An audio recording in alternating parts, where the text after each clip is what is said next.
میں گرات بول رہا ہوں۔ اسی لمحے عمران کو ایک تیز اور کرخت آواز سنائی دی۔ ہیڈ کوارٹر سے بگ چیف کی کال ہے۔ دوسری طرف سے ایک مشینی آواز سنائی دی۔ او کراؤ بات میں گرات کی آواز آئی۔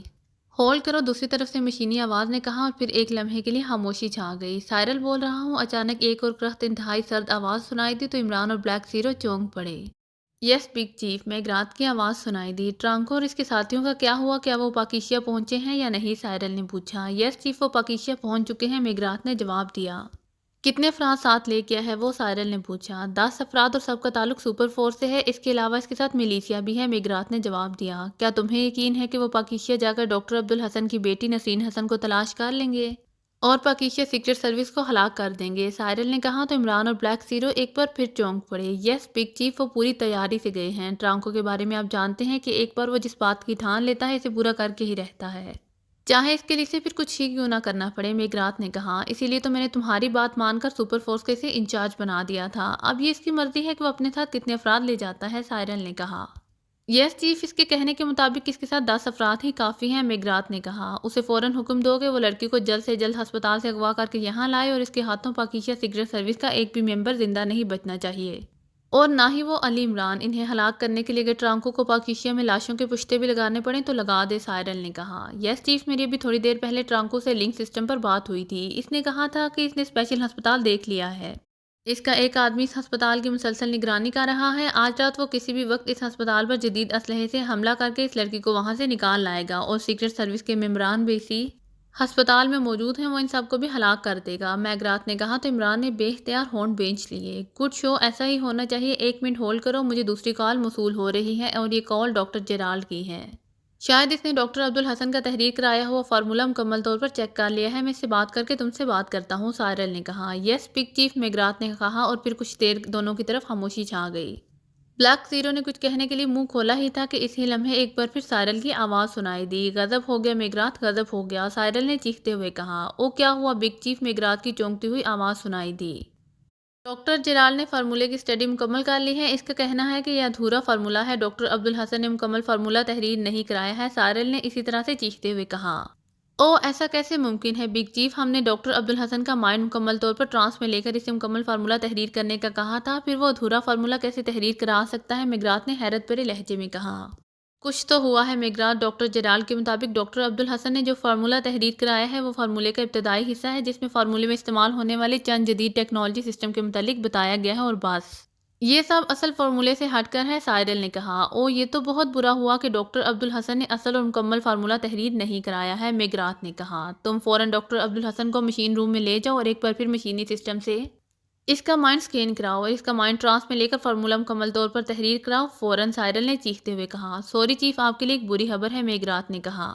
بری خبر؟ کیا مطلب؟ میں تم سے فارمولا تحریر کرانے کا کہہ رہا ہوں اور تم مجھے بری خبر کا بتا رہے ہو؟ کیا ہے بری خبر؟ جلدی بتاؤ، سائرل نے سرد اور کرخت آواز میں کہا۔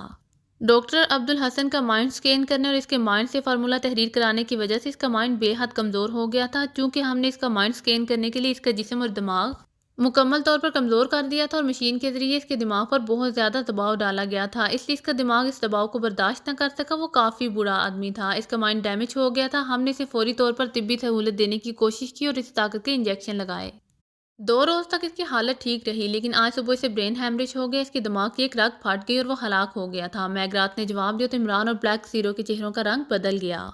ہلاک ہو گیا؟ ڈاکٹر عبدالحسن ہلاک ہو گیا، اور تم نے مجھے اس کے بارے میں خبر ہی نہیں دی؟ کیوں؟ جواب دو مجھے، نان سینس، تم نے مجھے ڈاکٹر عبدالحسن کی ہلاکت کے بارے میں کیوں نہیں بتایا؟ دوسری طرف سے سائرل نے بری طرح سے چیختے ہوئے کہا۔ میں آپ کو کال کرنے ہی والا تھا بگ چیف کہ آپ نے کال کر دیا، میگرات نے قدرے سہمی ہوئی آواز میں کہا۔ Bad news, really bad news. Doctor Abdul Hassan نے پورا فارمولا تحریر نہیں کرایا ہے اور وہ ہلاک ہو گیا ہے۔ اب مجھے فارمولا کیسے ملے گا، کہاں سے ملے گا؟ ریئلی بیڈ نیوز، سائرل نے کہا۔ جس طرح ڈاکٹر عبدالحسن کی مائنڈ میموری میں مکمل فارمولا تھا، اس طرح اس کی بیٹی نسرین حسن کی مائنڈ میموری میں بھی مکمل فارمولا فیڈ ہے بگ باس۔ آپ فکر نہ کریں، ٹرانکو پاکیشیا پہنچا ہوا ہے۔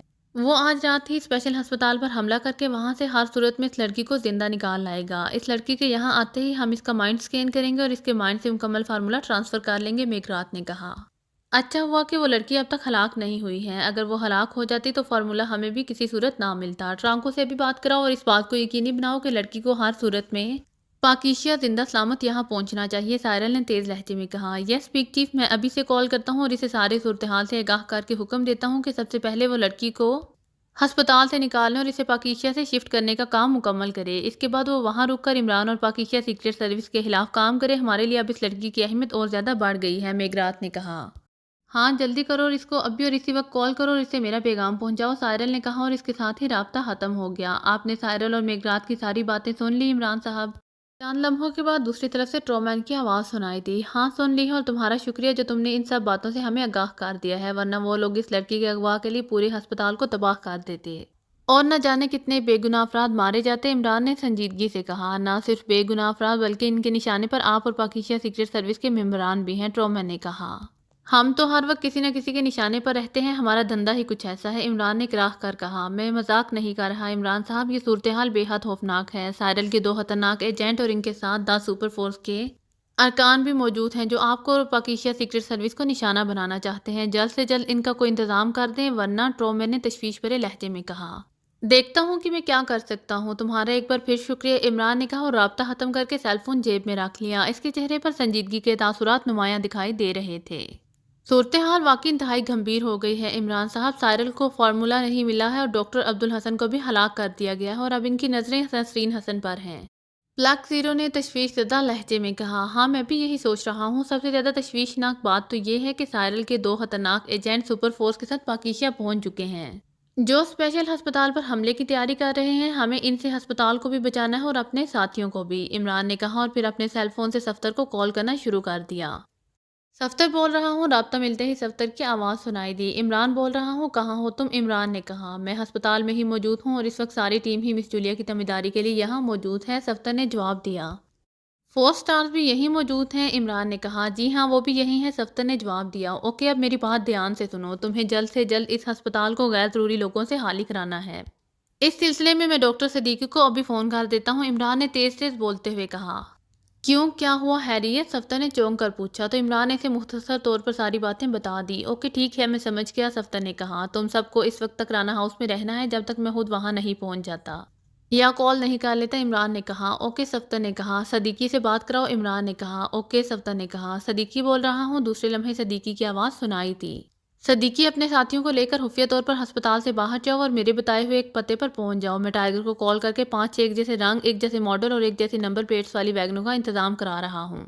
ٹائیگر کے ہمراہ تمہیں اپنے ساتھیوں سمیت وہ ویگنیں ہسپتال لانی ہے اور یہاں سے جولیا اور اس زخمی لڑکی کو لے کر فوری طور پر رانا ہاؤس شفٹ ہونا ہے۔ اس وقت مجھ سے اس بارے میں کوئی سوال نہ پوچھنا، میں جو کہہ رہا ہوں اس پر عمل کرو اور بس، عمران نے تیز تیز لہجے میں بولتے ہوئے کہا۔ اوکے پتہ بتائیں، صدیقی نے کہا تو عمران نے اسے ایک پتہ بتا دیا۔ تم اپنے ساتھیوں کے ساتھ اس مقام پر رہنا، ٹائیگر تمہیں کال کرے گا، پھر وہ تمہیں جہاں بلائے وہاں پہنچ جانا اور اس کے ہمراہ ویگنیں لے کر ہسپتال چلے جانا۔ اور سنو، جب ویگنیں ہسپتال پہنچ جائیں تو جولیا اور اس لڑکی نسرین حسن کو انتہائی خفیہ طور پر ٹائیگر والی ویگن میں پہنچا دینا۔ ہسپتال سے 5 ویگنیں ایک ساتھ نکلیں گی اور ہسپتال سے باہر آتے ہی الگ الگ سمتوں میں روانہ ہو جائیں گی۔ تم سب کو اس بات کا دھیان رکھنا ہے کہ تمہارا کوئی تعاقب نہ کر رہا ہو، اگر کوئی تعاقب میں آئے تو اسے ہر حال میں ڈاج دینا ہے، عمران نے کہا۔ ٹھیک ہے، لیکن اگر ویگنوں کا تعاقب سائنسی آلات سے کیا گیا تو، صدیقی نے کہا۔ تم اس کی فکر نہ کرو، میں ٹائیگر کے ذریعے ان ویگنوں میں خصوصی حفاظتی آلات لگوا دوں گا۔ ان آلات کی وجہ سے کوئی بھی سائنسی آلہ ان ویگنوں کو ٹریس نہ کر سکے گا، چاہے وہ کسی سیٹلائٹ سے ہی کیوں نہ منسلک ہوں، عمران نے کہا۔ تب تو ایسی ویگنیں تیار کرانے میں کافی وقت لگ جائے گا، صدیقی نے کہا۔ نہیں اتنا وقت نہیں لگے گا، ٹائیگر زیادہ سے زیادہ 2 گھنٹوں میں مطلوبہ ویگنیں تیار کرا لے گا، عمران نے کہا۔ اوکے بس یہ بتا دیں کہ ہمیں بھی ویگنیں لے کر رانا ہاؤس ہی پہنچنا ہے، صدیقی نے کہا۔ ہاں، عمران نے کہا، اور پھر اس نے اللہ حافظ کہہ کر رابطہ ختم کیا اور ٹائیگر کو کال کرنے لگا۔ اس نے ٹائیگر کو 5 ایک جیسے رنگ، ماڈل اور ایک جیسے نمبر پلیٹس والی ویگنوں کے بارے میں ہدایات دینی شروع کر دیں۔ کتنی دیر میں ہو جائے گا یہ کام، عمران نے پوچھا۔ زیادہ وقت نہیں لگے گا باس، میں 2 گھنٹوں میں سارا انتظام کر لوں گا، ٹائیگر نے کہا۔ اوکے میں نے بھی صدیقی سے 2 گھنٹوں کا ہی کہا ہے، کام پورا ہوتے ہی تم اسے کال کر لینا۔ وہ اپنے ساتھیوں کو لے کر تمہارے بتائے ہوئے پتے پر پہنچ جائے گا اور پھر تم ایک ساتھ 5 ویگنیں ہسپتال میں لے کر جاؤ گے، عمران نے کہا۔ یس باس، ٹائیگر نے مدبانہ لہجے میں کہا۔ جولیا اور ڈاکٹر عبدالحسن کی بیٹی نسرین حسن کو رانا ہاؤس میں پہنچا کر تم وہاں سے نکل آنا اور مجھے کال کر کے بتا دینا، میں تمہیں جہاں بلاؤں وہاں پہنچ جانا، اس کے بعد ہم اکٹھے ہی رانا ہاؤس جائیں گے، عمران نے کہا۔ اوکے باس، ٹائیگر نے کہا اور عمران نے رابطہ ختم کر دیا۔ اب تم نے ایک کام کرنا ہے، عمران نے بلیک زیرو سے مخاطب ہو کر کہا۔ اس وقت اس کے چہرے پر انتہائی سنجیدگی کے تاثرات نمایاں تھے۔ حکم فرمائے، بلیک زیرو نے عمران کو سنجیدہ دے کر مدبانہ لہجے میں کہا۔ فوری طور پر اسٹیٹ بینک سے رابطہ کرو اور ان سے معلوم کرو کہ اس ہفتے میں کس سرکاری یا نجی بینک میں بھاری رقم بیرون ملک سے بھجوائی گئی ہے۔ یہ تو طے ہے کہ سائرل کا پاکیزہ میں کوئی نیٹ ورک نہیں ہے، اس کے ایجنٹ اور 10 رکنی سپر فورس کے افراد جو یہاں پہنچے ہیں وہ یہاں بغیر کسی کی مدد کے کچھ نہیں کر سکتے۔ اس کے لیے سائرل نے یقینی طور پر کسی مقامی مجرم تنظیم سے رابطہ کیا ہوگا تاکہ ان کی مدد سے ان کے گروپ کا کام کر سکے، اور اس کے لیے اس نے یقینی طور پر اس تنظیم کے اکاؤنٹ میں بھاری معاوضہ ٹرانسفر کیا ہوگا۔ اسٹیٹ بینک سے اس بینک کا پتہ چل جائے گا تو پھر اس تنظیم کے اکاؤنٹ ہولڈر کا بھی پتہ چلایا جا سکتا ہے جسے بھاری معاوضہ ٹرانسفر ہوا ہو۔ مجھے اس کی 1 گھنٹے کے اندر اندر پوری معلومات چاہیے، عمران نے کہا تو بلیک زیرو نے اس بات پہ سر ہلا دیا۔ عمران ایک جھٹکے سے اٹھ کھڑا ہوا۔ میں جا رہا ہوں، جیسے ہی تفصیلات کا علم ہو مجھے سیل فون پر کال کر لینا ہے، عمران نے کہا تو بلیک زیرو نے اس بات پہ سر ہلا دیا اور مڑ کر تیز سے چلتا ہوا آپریشن روم سے نکلتا چلا گیا۔ یہ عمران صاحب کو کیا سوجی جو انہوں نے اس طرح سے نسرین حسن کو ہسپتال سے نکلوا کر رانا ہاؤس منتقل کر دیا ہے؟ کیا ہسپتال میں اس لڑکی کو کوئی خطرہ تھا؟ وہاں اس کا علاج ٹھیک طور پر نہیں کیا جا رہا تھا؟ چوہان نے حیرت بھرے لہجے میں کہا۔ وہ سب اس وقت رانا ہاؤس کے کمرے میں موجود تھے۔ جوزف ان سب کو کافی سرو کر رہا تھا۔ عمران کے کہنے پر 4 سٹارز کے ساتھ ٹائیگر ہسپتال میں ایک رنگ ماڈل اور ایک جیسے نمبر پلیٹوں والی ویگنیں لے کر گئے تھے۔ عمران نے نہایت خفیہ طور پر نسرین حسن کو ٹائیگر کی ویگن میں ڈال کر اسے رانا ہاؤس پہنچنے کا حکم دیا تھا۔ اس نے 4 سٹار سے کہا تھا کہ وہ مختلف راستوں سے جائیں اور اس بات کا خاص خیال رکھیں کہ ان کا تعاقب نہ کیا جا رہا ہو۔ اس نے ان ویگنوں میں خصوصی طور پر سائنسی آلات لگا دیے تھے جس سے کسی بھی سائنسی آلات سے ان ویگنوں کو چیک نہیں کیا جا سکتا تھا اور نہ ہی انہیں ٹریس کیا جا سکتا تھا۔ ٹائیگر اور وہ سب مختلف راستوں سے ویگنیں لے کر رانا ہاؤس پہنچ گئے تھے۔ چوہان کو محسوس ہوا کہ ایک کار اس کا تعاقب کر رہی ہے۔ اس نے بڑی خوبصورتی سے اس کار کو ڈاج دے دیا تھا اور پھر وہ سب سے آخر میں وہاں پہنچا تھا۔ رانا ہاؤس میں جولیا سمیت باقی سب ممبران بھی موجود تھے۔ جولیا کی صحت بھی چونکہ ابھی مکمل طور پر بحال نہ ہوئی تھی، اس لیے وہ دوسرے کمرے میں ریسٹ کر رہی تھی اور نسرین حسن کو بھی آرام کے لیے ایک اور کمرے میں پہنچا دیا گیا تھا۔ انہیں آرام کرنے کا موقع دیتے ہوئے وہ سب ایک کمرے میں جمع ہو گئے تھے۔ عمران نے انہیں ہدایات دے دی تھی کہ جب تک وہ خود نہیں آتا یا اس کی طرف سے انہیں اگلی ہدایات نہیں مل جاتی وہ سب رانا ہاؤس میں ہی موجود رہیں گے۔ ہو سکتا ہے کہ عمران صاحب کو خدشہ ہو کہ جن لوگوں نے اس لڑکی اور مس جولیا پر پہلے فائرنگ کی تھی وہ دوبارہ بھی حملہ کر سکتے ہیں اور اس لڑکی پر دوبارہ حملہ کرتے ہوئے وہ ہسپتال کو بھی نقصان پہنچا سکتے ہیں، صالحہ نے کہا جو ان سب کے ساتھ ہی موجود تھی۔ لیکن ان حملہ آوروں کو عمران صاحب اور ٹائیگر نے ختم کر دیا تھا، نعمانی نے کہا۔ انہوں نے ہمیں ساری تفصیل بتائی تھی۔ ان کی تفسیر میں یہ بھی ذکر تھا کہ اس لڑکی پر قاتلانہ حملہ کسی بین الاقوامی مجرم تنظیم سائرل نے کرایا تھا۔ جن افراد کو عمران صاحب اور ٹائیگر نے فنش کیا ہے وہ تو محض مہرے تھے، صفدر نے کہا تو وہ سب چونک پڑے۔ یہ تفصیل ہمیں تو نہیں بتائی گئی، چوہان نے کہا تو صفدر نے انہیں لڑکی پر حملے اور سائرل کے بارے میں مکمل تفصیلات بتا دیں جو اسے عمران نے بتائی تھیں۔ اگر وہ تنظیم اس قدر باوسائل ہے تو پھر واقعی وہ کسی اور مجرم تنظیم کو بھی ہائر کر کے اس لڑکی پر دوبارہ حملہ کرانے کی کوشش کر سکتی ہے، ہاور نے کہا۔ ہاں، عمران صاحب کو اس بات کا بھی شک تھا کہ اسپیشل ہسپتال کی نگرانی کی جا رہی ہے۔ وہاں سے ایک وارڈ بوائے کو بھی گرفتار کیا گیا تھا جو اندر کی خبریں باہر پہنچا رہا تھا۔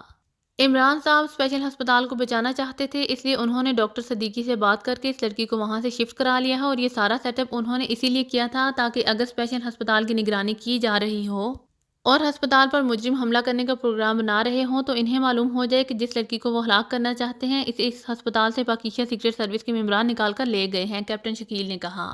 اب ساری بات سمجھ میں آئی ہے کہ عمران صاحب نے یہ قدم کیوں اٹھایا ہے۔ انہیں یہ ساری باتیں ہمیں بھی بتا دینی چاہیے تھی تاکہ ہمیں کوئی کنفیوژن نہ ہوتی، صدیقی نے ہون کاٹتے ہوئے کہا۔ انہوں نے مجھ سے کہا تھا کہ جب تم سب یہاں آؤ تو میں تم سب کو ایک ساتھ ساری باتیں بتا دوں۔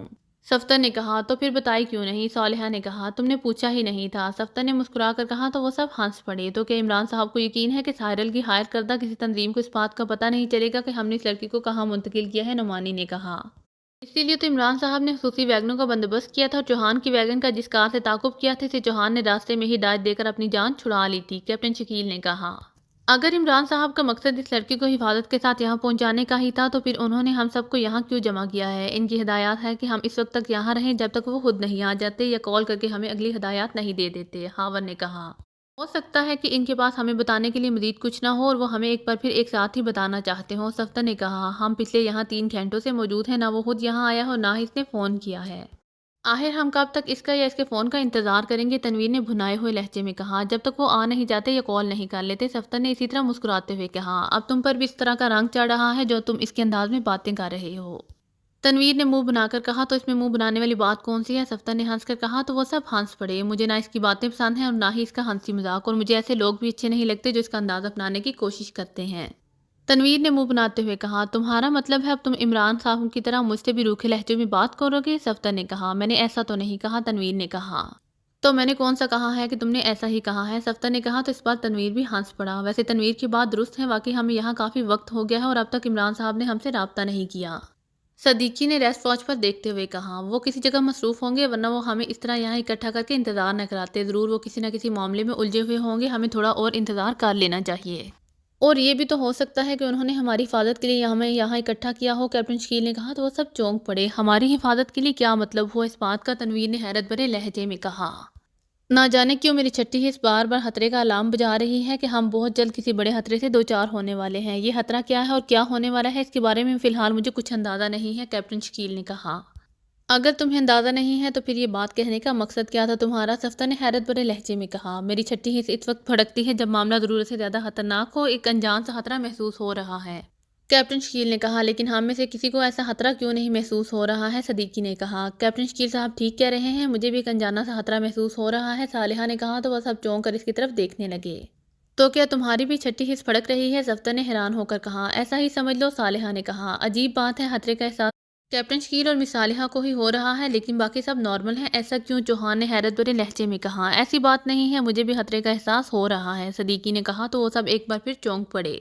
اگر 3 افراد کو ایک ساتھ انجانا خطرہ محسوس ہو رہا ہے تو پھر کچھ نہ کچھ گڑبڑ ضرور ہے، ہمیں ایک بار باہر نکل کر رانا ہاؤس کی چیکنگ کر لینی چاہیے، ہاور نے کہا۔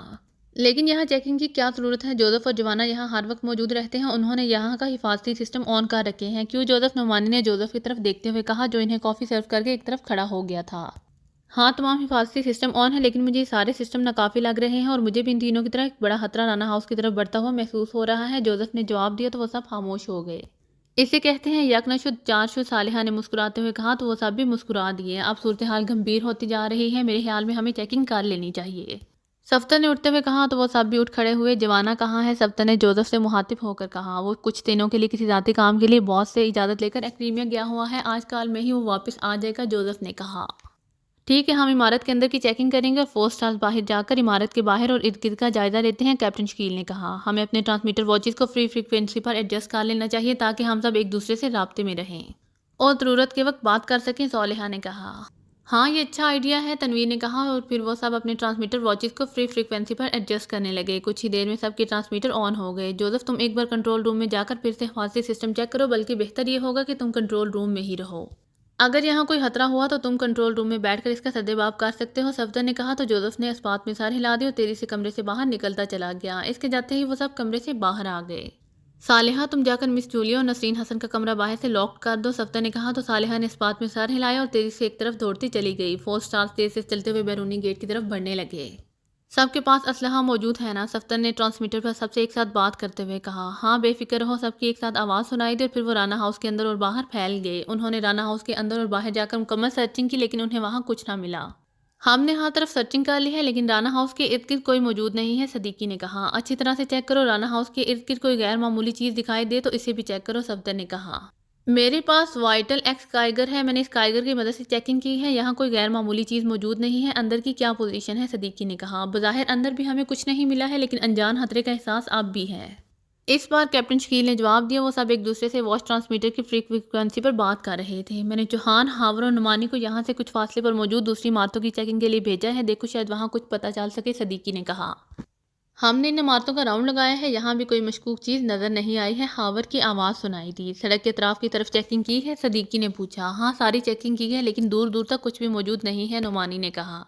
حیرت ہے، ہر طرف خاموشی ہے، اس کے باوجود نہ جانے کیوں خطرے کا احساس گہرا ہوتا چلا جا رہا ہے، ایسے لگ رہا ہے جیسے ہمارے گرد نادیدہ طاقتیں متحرک ہوں اور کسی بھی لمحے کچھ بھی ہو سکتا ہے، صالحہ نے کہا۔ نادیدہ طاقتیں؟ ان سب نے ایک ساتھ کہا۔ ہاں، انہیں نادیدہ طاقتیں ہی کہا جا سکتا ہے جن کا ہم صرف احساس ہی کر سکتے ہیں یا انہیں دیکھ نہیں سکتے، صالحہ نے جواب دیا۔ ایسا کچھ نہیں ہے، جوزف تم بتاؤ، تم نے کنٹرول روم سے رانا ہاؤس کی مکمل چیکنگ کی ہے یا نہیں؟ صفدر نے منہ بنا کر صالحہ کی بات کا جواب دیا اور پھر اس نے جوزف سے مخاطب ہو کر کہا۔ جوزف کے پاس واچ ٹرانسمیٹر تو تھا نہیں لیکن کنٹرول روم میں ایسے انتظامات تھے کہ وہ نہ صرف وائس ڈیوائسز کے ذریعے ان سب کی باتیں بھی سن سکتا تھا بلکہ ان کی باتوں کا جواب بھی دے سکتا تھا۔ جی ہاں، میں نے کنٹرولنگ مشین سے عمارت کی ایک ایک اینچ چیک کی ہے لیکن مجھے بھی خطرے والی کوئی بات دکھائی نہیں دے رہی ہے، جوزف نے جواب دیا۔ ٹھیک ہے، تم واپس آ جاؤ، صفدر نے ایک طویل سانس لیتے ہوئے کہا۔ 1 منٹ رکو، اچانک تنویر کی آواز سنائی دی تو وہ سب چونک پڑے۔ تنویر کو صفدر نے خاص طور پر رانا ہاؤس کی چھت پر چیکنگ کے لیے بھیجا تھا۔ کیوں، کیا ہوا؟ صفدر نے چونک کر کہا۔ اوپر آسمان کی طرف دیکھو، تنویر نے کہا تو صفدر چونک کر اوپر کھلے آسمان کی طرف دیکھنے لگا۔ باقی سب بھی تیزی سے باہر آئے اور آسمان کی طرف دیکھنے لگے۔ دوسرے لمحے وہ سب بے اختیار چونک پڑے۔ آسمان پر تقریباً 200 فٹ کی بلندی پر انہیں ایک چھوٹا سا مشینی باکس اڑتا دکھائی دے رہا تھا جو رانا ہاؤس کے عین اوپر موجود تھا۔ یہ تو آپریٹرز مشین باکس معلوم ہو رہا ہے، صفدر نے ہونٹ چباتے ہوئے کہا۔ ہاں، یہ اسپائی آپریٹرز مشین ہے، اس آپریٹرز مشین سے رانا ہاؤس کو چیک کیا جا رہا ہے، تنویر نے جواب دیا۔ تو یہ ہے وہ خطرہ جس کا ہمیں شدت سے احساس ہو رہا تھا، کیپٹن شکیل نے کہا۔ صدیقی، تم اپنے ساتھیوں کو لے کر فوراً اندر آ جاؤ اور تم سب میرے ساتھ چھت پر چلو، صفدر نے کہا اور تیزی سے زینوں کی طرف دوڑنے لگا۔ باقی سب بھی اس کے پیچھے پیچھے دوڑے۔ جوزف، تم نے کیا اس آپریٹرز مشین کو چیک کیا ہے؟ صفدر نے سیڑھیاں چڑھتے ہوئے جوزف سے مخاطب ہو کر کہا۔ ہاں، میں نے دیکھ لیا ہے، میں اسے ٹارگٹ میں لانے کی کوشش کر رہا ہوں، جوزف نے جواب دیا۔ اگر آپ کو میری ویڈیو پسند آئے تو please like, share and subscribe کرنا مت بھولیے گا۔ جزاک اللہ۔